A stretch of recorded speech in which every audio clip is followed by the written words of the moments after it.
दोस्तों, राजनीति में कई बार सबसे बड़ा बयान शब्दों से नहीं बल्कि चुप्पी से दिया था। कई बार नेता मंच पर जाकर भाषण नहीं देते, लेकिन सिर्फ किसी कार्यक्रम में ना जाकर के बहुत ही बड़ा संदेश देते हैं।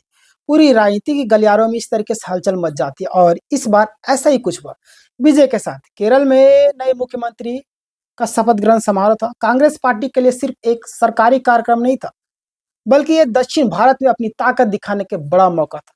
राहुल गांधी वहां मौजूद थे, कांग्रेस के बड़े नेता मौजूद थे।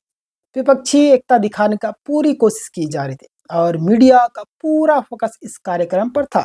लेकिन जिस चेहरे का सबसे ज्यादा इंतजार था वो था तमिलनाडु के नए सीएम यानी कि विजय थालापति। और खबर आई कि वो वहां पर नहीं पहुंच पाए। सवाल उठ रहे थे कि आखिर विजय ने दूरी क्यों बनाई, क्योंकि कुछ दिन पहले ही खबरें चल रही थी कि विजय का इस कार्यक्रम में शामिल होना एक अति आवश्यक था। यानी कि यहाँ तक कहा जा रहा था कि राहुल गांधी और विजय की मुलाकात विपक्ष की राजनीति में बहुत ही बड़ा संदेश ला सकती है। लेकिन अचानक विजय ने इस कार्यक्रम से दूरी बना ली। आधिकारिक तौर पर कहा गया कि मुख्यमंत्री बनने के बाद सचिवालय में कई जरूरी मीटिंग्स थी, प्रशासनिक जिम्मेदारियां थी, इसलिए वो नहीं आ सके। लेकिन दोस्तों, राजनीति में सिर्फ आधिकारिक कारण नहीं होते। मतलब कि राजनीतिक में हर एक कदम एक संदेश होता है और हर दूरी एक मतलब होता है और हर चुप्पी के पीछे राजनीतिक छिपी होती है। अब यहाँ सबसे बड़ी बात समझिए कि विजय अब सिर्फ एक अभिनेता नहीं बल्कि मुख्यमंत्री है और अब खुद को दक्षिण भारत में नई राजनीतिक शक्ति के तौर पर स्थापित करने की कोशिश भी कर रहे हैं। और यही वजह है कि बहुत मतलब कि और वो सोच समझ करके हर एक चीजों को करते हैं, है ना। विजय जानते हैं कि अगर वो कांग्रेस के साथ बहुत ही ज्यादा करीबी दिखाई देंगे तो उनकी पहचान एक स्वतंत्र नेता की नहीं बन पाई। लोग उन्हें कांग्रेस समर्थक नेता मानने लगे, जबकि विजय अपनी राजनीति को बिल्कुल अलग तरीके से मतलब कि बढ़ाना चाह रहे हैं। वे खुद को ऐसा नेता दिखाना चाहते हैं जो ना किसी के मतलब कि बोलते हैं ना कि अपने दम पर चुनाव जीत सकता, समझ रहे, और अपने दम पर बीजेपी और कांग्रेस दोनों को चुनौती दे सकता है। यही वजह है कि उन्होंने शपथ ग्रहण समारोह में ना जाने का मतलब कि बड़ा सोच लिया होगा, है ना, मतलब कि सोचा होगा। अब यहाँ पर कांग्रेस की स्थिति भी समझ लीजिए, क्योंकि कांग्रेस पार्टी पिछले कई सालों से दक्षिण भारत में धीरे धीरे कमजोर होती गई थी। तमिलनाडु में वो डीएमके पर निर्भर थी। तेलंगाना में सत्ता आने के बाद भी उसकी स्थिति बहुत मतलब कि स्थिर नहीं थी। आंध्र प्रदेश में उसका लगभग सफाया हो चुका है और अब केरल में वो राज्य मतलब केरल वो राज्य बचता है जहाँ पर कांग्रेस खुद को मजबूत मानती है। लेकिन अगर विजय अपनी पार्टी का विस्तार केरल तक करते हैं तो सबसे बड़ा नुकसान कांग्रेस को ही हो, क्योंकि विजय की लोकप्रियता सिर्फ तमिलनाडु तक सीमित नहीं है।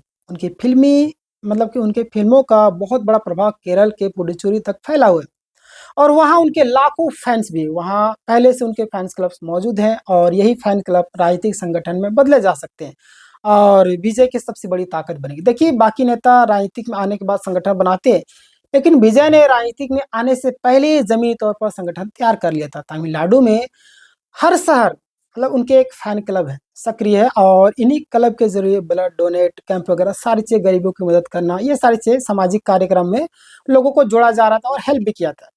विजय धीरे धीरे राजनीतिक में आए और अपना राजनीतिक कैडर तैयार कर रहे थे और जब उन्होंने पार्टी लॉन्च की तो वही फैन क्लब पार्टी ऑफिस बन गया और वही लोग कार्यकर्ता बन गए, वही नेटवर्क चुनावी मशीन बन गया। यानी कि यही वजह था कि बहुत कम समय में विजय इतनी बड़ी राजनीतिक पार्टी बन करके उभर गए।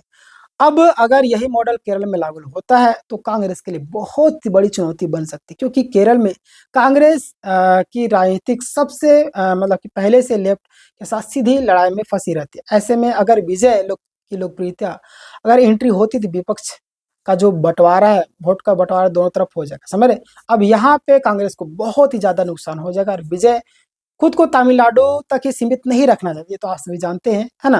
वो आने वाले समय में राष्ट्रीय राजनीति में भी बहुत ही बड़ा भूमिका निभा सकते हैं और इसी के लिए उन्होंने अपनी मतलब कि मतलब बोलते हैं ना कि अपनी पावर बढ़ानी होगी। राजनीति में नेता वही होता है जो अपने दम पर सीटें जीतते, है ना। यही वजह है कि एम के स्टालिन जैसे नेता राष्ट्रीय राजनीति में महत्वपूर्ण बनते हैं, क्योंकि उनके पास अपने सांसद होते हैं, अपनी मजबूत पार्टी होती है और केंद्र की राजनीति में भी जरूरत पड़ती है। विजय भी आप उन्हीं रास्तों पर चलते दिखाई दे रहे हैं। वो एक ऐसे नेता बनना चाहते हैं जो बिना दक्षिण भारत में मतलब कि उसके बिना दक्षिण भारत की राजनीति अधूरी लगे। वो कांग्रेस के साथ जरूरत से ज्यादा राजनीति दिखाए से मतलब कि जरूरत से ज्यादा नजदीक नहीं जाना चाहते, है ना।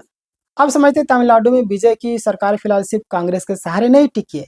एडीएमके के कई बागी विधायक जो पहले विजय के समर्थन दे चुके हैं, यानी कि अगर कांग्रेस नाराज भी हो जाए तो सरकार तुरंत खतरा नहीं पड़ेगा, सरकार को खतरा नहीं पड़ेगा।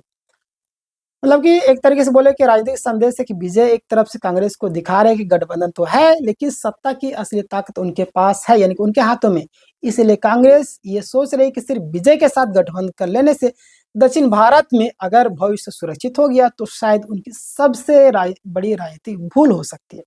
क्योंकि राजनीतिक में सहयोगी कब सबसे बड़ा प्रतिद्वंदी बन जाए ये कोई नहीं जानता, और शायद यही वजह है कि विजय का सिर्फ एक कार्यक्रम में शामिल ना होना आज पूरे देश के लिए मतलब कि पूरे देश की राजनीति में एक चर्चा का विषय बन चुका। अब सवाल आपसे, क्या विजय आने वाले समय में दक्षिण भारत में कांग्रेस की जगह लेने की तैयारी करे?